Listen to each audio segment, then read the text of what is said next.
Des conseils pour un jeune con qui veut lancer son entreprise. Bonjour, je suis Sébastien Knight, le marketeur français, et chaque jeudi, je partage avec vous les rituels de l'entrepreneur libre, c'est-à-dire des petites habitudes ou des petits changements dans votre façon de penser qui vous rendent plus heureux et plus productif. Aujourd'hui, j'aimerais répondre à un message que j'ai reçu sur ma page Facebook, un message qui m'a été envoyé. C'est la première fois qu'on me traite de vieux con. Alors, je vais vous lire ce message et ensuite je vais y répondre avec des conseils pour ceux qui veulent démarrer leur activité. Il s'agit d'une série de messages que j'ai reçus de la part d'Alex Gineste.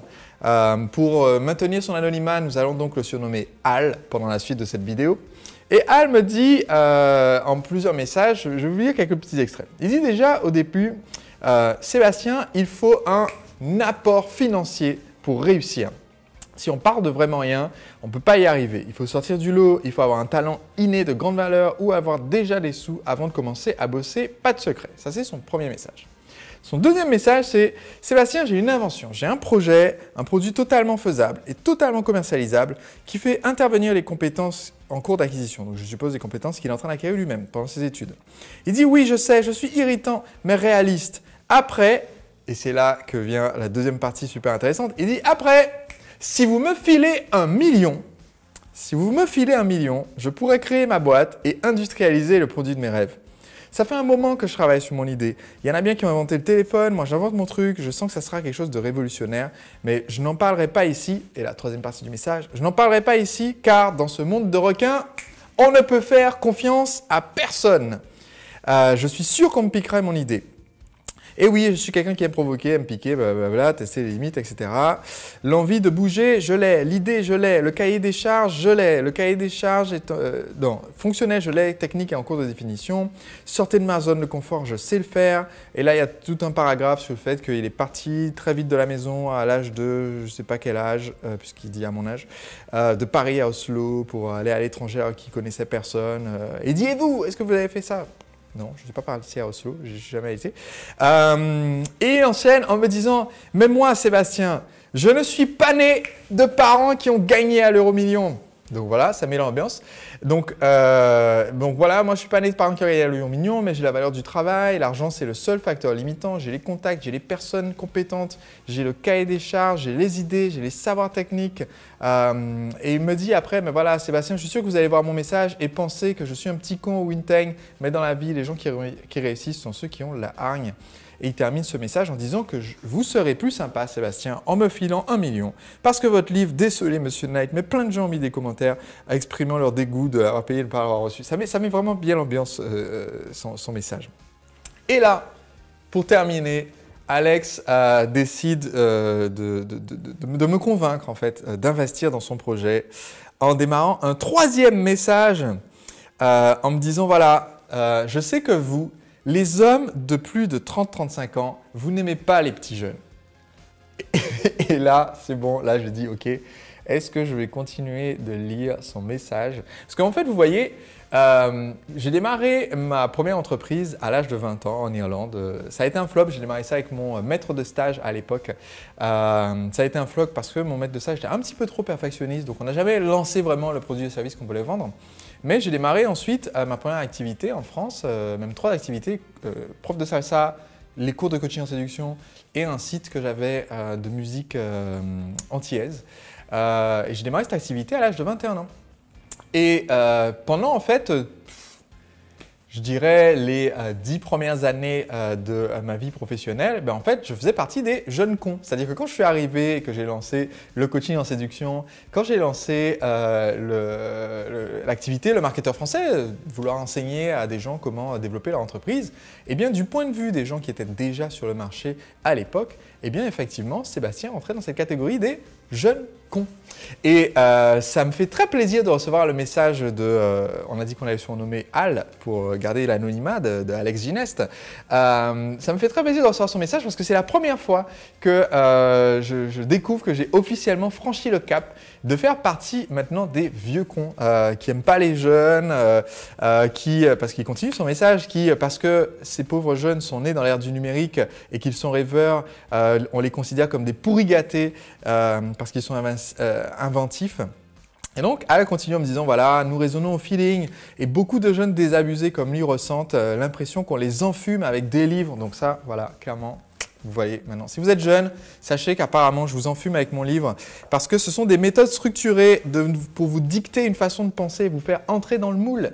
Et c'est pour ça qu'il y a des conflits sociaux entre votre génération, me dit-il, donc ma génération apparemment des vieux, et la génération Y. Alors, pour ceux qui me regardent et qui ne savent pas, j'ai 32 ans. Parce qu'on qualifie de désinvesture tout ce qui est passé sur une façon différente de penser, etc. Et donc, Alex termine avec ce message clé essentiel en me disant « Alors, arrêtez avec votre livre et filez-nous du pognon pour qu'on entreprenne. Arrêtez avec vos méthodes qui nous imposent des marches à suivre. Ce qui fait la réussite, c'est l'originalité et ce qui détruit l'originalité, comme vos méthodes toutes faites, ça empêche le succès. » C'est tout ce que je voulais vous dire. Oui, j'ai de l'orgueil, j'ai une taille, mais j'ai besoin d'argent, car c'est la seule chose qui me manque, me dit Al. Donc, je me suis dit que ça serait une occasion en or, en fait, de faire cette vidéo, de profiter de mon ascension dans le groupe des vieux cons pour faire une vidéo que je pourrais continuer d'utiliser pendant les 20, 50, 80 années à venir, à chaque fois que j'aurai un jeune con qui m'enverra un message pour me dire « Sébastien, tout ce qu'il me faut, c'est votre argent. » Et après, je vous expliquerai mon projet. Et pour rappeler en fait que donc je vais faire comme font les vieux cons, c'est-à-dire je vais vous parler de mon passé. Donc, pour rappeler en fait simplement que ben moi non plus, figure-toi Al, mes parents n'ont pas gagné à l'euro-million malheureusement.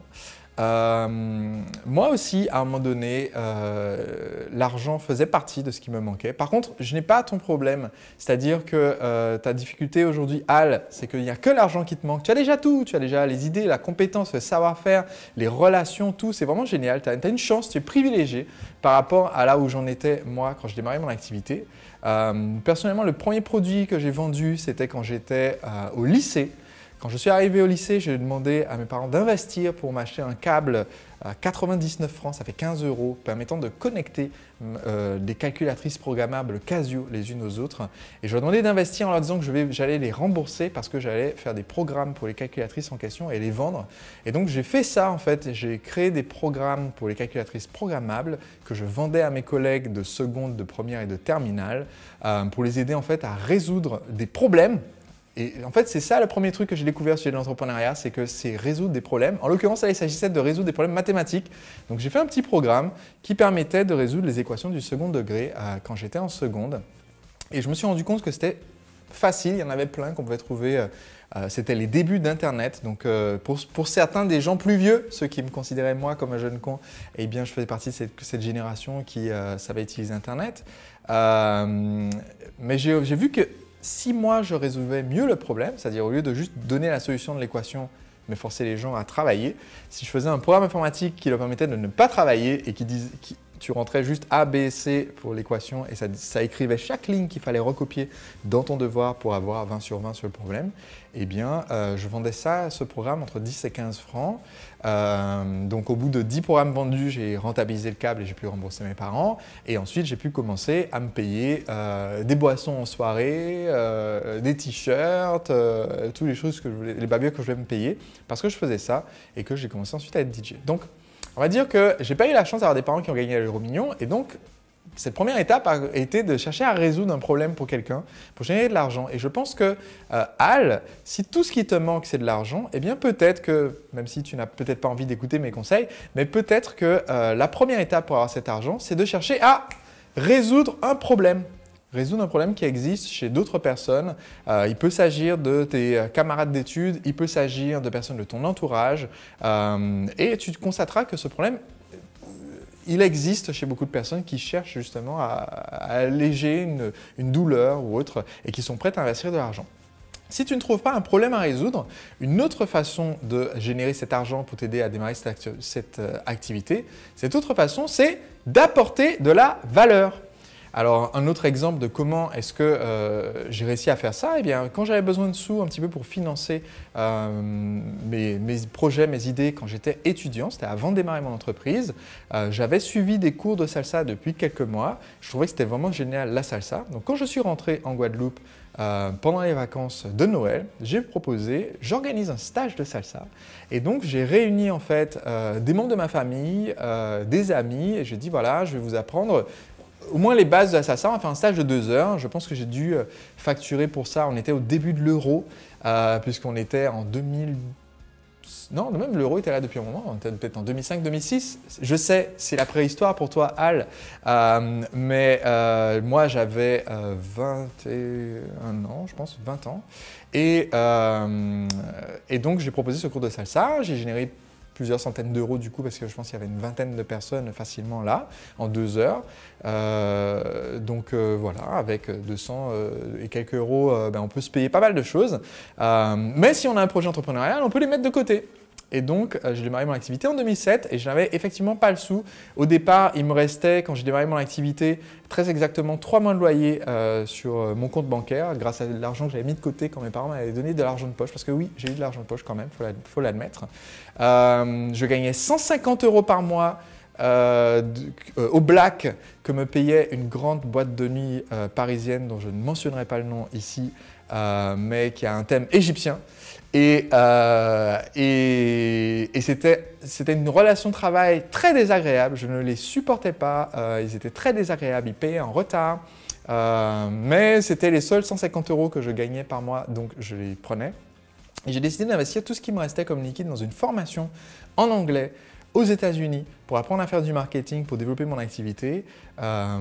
Et donc j'ai démarré sans avoir un capital de dingue, sans que personne me donne 1 million d'euros pour lancer mon activité. Et je pense que c'est intéressant si on est jeune et qu'on se pose la question, si on est prêt à se lancer pour être un jeune con, devenir entrepreneur. Et pourquoi est-ce que je me permets de dire ça? C'est parce que franchement, faut dire vrai, pour démarrer son entreprise, pour lancer une entreprise, que ce soit en France ou ailleurs, quelque part, il faut être con quand même. Choisir de ne pas prendre la sécurité d'un job salarié, choisir de se lancer dans un truc où on risque du capital, si on en a, on risque du temps, on risque son énergie, on risque le regard des autres et dire je vais me lancer, faire un truc un peu atypique. Par exemple, pour moi, ingénieur centralien, dire que je vais faire des cours de salsa, ça a bien fait marrer mes collègues. Dire que j'allais être coach en séduction, ça a fait marrer mon père quand je lui ai expliqué ça au téléphone. Et même dire que je vais donner des cours en marketing, où les gens vont dire « mais attends, tu as fait des études en école de commerce, tu as travaillé dans une grosse boîte chez Procter & Gamble ou chez LVMH pour nous apprendre à faire du marketing ?» Non, alors… T'es con ou quoi? Décider de faire ça, c'est prendre un risque. Et si vous décidez de prendre ce risque, la première chose pour moi sur laquelle il faut se concentrer, c'est résoudre un problème, pour apporter de la valeur et chercher à comment faire pour créer ces ressources et pour trouver des solutions en étant inventif et sans utiliser le manque d'argent comme une excuse pour ne pas lancer l'activité, lancer le projet. Donc ça veut dire ne pas hésiter à aller dans les sociétés, à aller dans l'industrie où on veut se lancer, à faire en sorte de créer les rencontres fortuites en étant dans l'ascenseur au bon moment avec le directeur des ressources humaines ou le PDG. Et suite à cette vidéo, dans les ressources, j'ai un petit commentaire pour les personnes justement qui sont porteurs de projets, qui veulent se lancer. J'ai réalisé des études de cas avec certains de mes clients pour qu'ils racontent leur histoire. Par exemple, Linoa qui était SDF et qui est maintenant chef d'entreprise, qui a démarré son activité avec une passion, pas de budget. Elle voulait être vidéaste et produire des vidéos d'entreprise. Et tout ce qu'elle avait, c'est un vieil appareil photo numérique, même pas les trucs super récents, hein, les appareils, limite l'appareil jetable, quoi, mais capable de faire des photos de qualité médiocre, juste au-dessus de la webcam des années 90. Et elle a démarré comme ça en facturant 10 euros pour la réalisation de vidéos. Une étude de cas de Jeanne qui vivait au Burundi et qui est venue en Europe pour travailler à la Commission européenne pour avoir une meilleure vie et qui a décidé de se lancer, créer son entreprise après avoir fait un burn-out et qui est partie de zéro. Son entourage ne la soutenait pas. Elle a dû trouver des moyens pour que ça démarre sans avoir de capital. Et toutes ces études de cas, en fait, je les partage au sein d'un atelier gratuit que j'organise en ce moment. Vous pouvez trouver toutes les informations ci-dessous. Il y a un lien pour vous inscrire à cet atelier. J'organise cet atelier 1 à 2 fois par an seulement. L'année dernière, plus de 14 000 personnes y ont participé et j'ai répondu personnellement à plus de 3 000 questions au cours de cet atelier parce que je suis en live tous les jours avec vous pour pouvoir vous aider, vous conseiller sur votre projet, vous donner des stratégies marketing, de communication qui vont vous aider à développer votre entreprise. Donc, si contrairement à Al, il vous manque autre chose que 1 million d'euros, si vous avez aussi besoin d'informations, besoin de ressources pour démarrer votre activité et la développer, si vous êtes prêt à vous lancer dans ce projet, que vous êtes un jeune con ou un vieux con qui veut se lancer dans un projet de démarrage d'entreprise, eh bien rejoignez-moi sur cet atelier. Pendant 2 semaines, je suis là pour vous aider. Cet atelier s'appelle Les secrets des entrepreneurs libres et le lien se trouve juste en dessous de cette vidéo. On se retrouve jeudi prochain pour un autre rituel de l'entrepreneur libre, une façon de penser qui peut vous aider à être plus heureux et plus productif. De générer des dizaines, voire des centaines de milliers d'euros supplémentaires. Cette habitude, en fait, c'est une habitude d'investir dans une ressource très mal exploitée dans la plupart des entreprises. Cette ressource, ce sont vos